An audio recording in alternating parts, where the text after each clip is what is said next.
Hello everyone, मैं Anand Arora AFJ computer classes Jaipur से। देखिए, अभी तक लगभग 4 से 5 वीडियो मैंने सूचना सहायक से संबंधित बनाए हैं। उन वीडियो के माध्यम से कैंडिडेट ने कमेंट बॉक्स में मेरे को कई क्वेश्चन पुटअप किए हैं। उन सभी क्वेश्चंस को मैं एक एक करके आप लोगों के सामने जवाब देने वाला हूँ। सबसे ज़्यादा जो क्वेश्चन पूछे जाने वाला वो क्वेश्चन ये है कि क्या एग्ज़ाम में एक्यूरेसी का महत्व है, और अगर महत्व नहीं तो कितने % एक्यूरेसी लाने की ज़रूरत है। देखिए, मैं आप सभी को एक बात कहूँगा, कैंडिडेट के द्वारा एक बात बोली जाती कि एग्ज़ाम में जब मैं टाइपिंग टेस्ट देने गया था तो मैं घबरा गया था। तो आखिरकार वो घबराता क्यों है? जैसे अगर उनके रेगुलर कई वर्ड्स गलत होते गए तो कैंडिडेट वैसे ही नर्वस हो जाता है। दूसरा, कैंडिडेट के पास अगर कीबोर्ड हार्ड आ जाए, मैटर हार्ड मिल जाए, सीटिंग पोजीशन कंट्रोल नहीं हो, काफ़ी विपरीत स्थितियां जिसके अनुसार वो तैयार होकर नहीं गया हो, तो डेफिनेटली उसको फियर लगेगा। तो बेटर यही है कि जितनी भी पॉसिबिलिटीज़ हैं जो आपके साथ वहाँ पे जाके घटित हो सकती हैं, उनसे आप पहले से प्रिपेयर रहें। तो उनमें से सबसे पहली शुरुआत है अपनी एक्यूरेसी की। जितनी बेहतरीन तरीके से आप एक्यूरेसी ले जा सकते हैं, ले जाके जाइए। क्यों? क्योंकि जितने वर्ड कम गलत होंगे आप लोग रेगुलर टाइप कर पाएंगे। एक बहुत नोटिस करने वाली बात है, नोटिस करके देखना, जैसे ही कोई एक वर्ड गलत होता है उसके अगला वर्ड गलत होने की संभावनाएं काफ़ी हद तक बढ़ जाती है। और एक चीज़ ऐसी, वो तो होता ही होता है, लेकिन उसमें एक पॉइंट ऐसा और होता है जिस पे किसी का भी ध्यान नहीं है। जैसे ही वर्ड गलत हुआ तो कुछ सेकंड के लिए हमारा माइंड जो रुक जाता है, यानी हम टाइपिंग करने से रुक जाते हैं, जिससे हमारी स्पीड में भी बहुत अंतर आता है।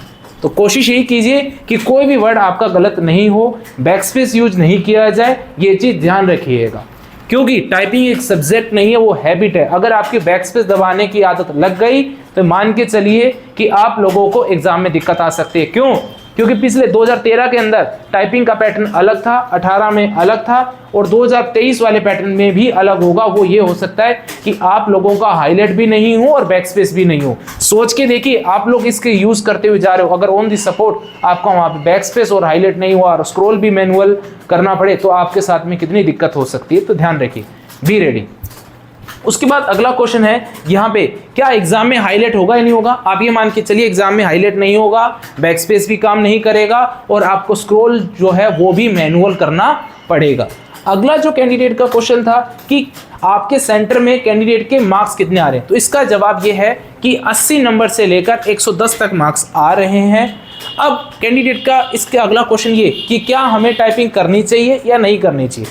मैं इतना कहूँगा कि अगर एग्ज़ाम का रिजल्ट आते ही बहुत कम टाइम देंगे, एटलीस्ट आप लोगों को एक लैंग्वेज में टाइपिंग जरूर कर लेनी चाहिए, ताकि आप लोगों को एकदम से दिक्कतों का सामना ना करना पड़े। बखूबी इसमें 20 की स्पीड है, लेकिन फिर भी अगर 20 से 25 दिन का टाइम दिया तो आपको दिक्कत हो सकती है। तो एक लैंग्वेज में टाइपिंग तो ज़रूर कर लें। और ये भी नहीं है कि ये आप लोगों की भर्ती ये लास्ट भर्ती है जिसकी आप तैयारी कर रहे हैं।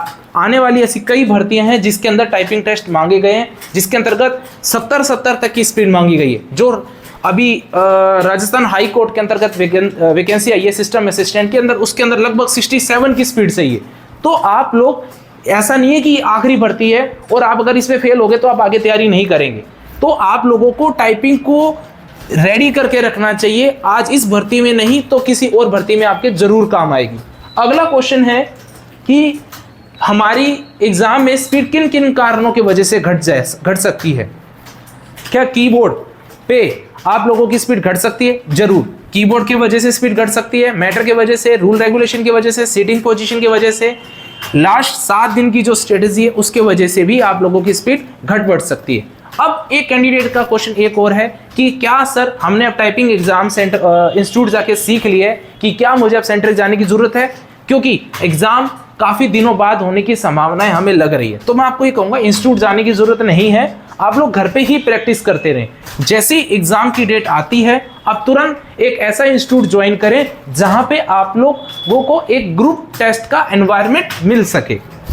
अगला क्वेश्चन है यहाँ पे, क्या हिंदी के अंदर अल्ट कीज आएगी नहीं आएगी? इससे पहले वाले वीडियोस में भी मैंने जवाब दिया था, अल्ट कीज आए या नहीं आए। लेकिन मैं आपको इतना बता सकता हूं कि आपके रिटन टेस्ट से रिलेटेड भी पैटर्न बदल रहा है। टाइपिंग टेस्ट में 2013 की और 18 की तुलना में पैटर्न बदला था, और अब 18 से 23 में भी टाइपिंग का पैटर्न में बदलाव होगा, क्योंकि लास्ट 4-5 सालों से हिंदी के अंदर अल्ट कीज जो है वो नहीं आ रही थी।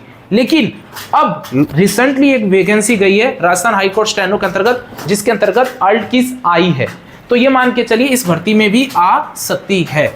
उसके बाद अब आप लोगों के और भी जो नए क्वेश्चन बच गए हैं वो आप लोग कमेंट बॉक्स के माध्यम से जरूर रिप्लाई दीजिए। जय हिंद, जय भारत।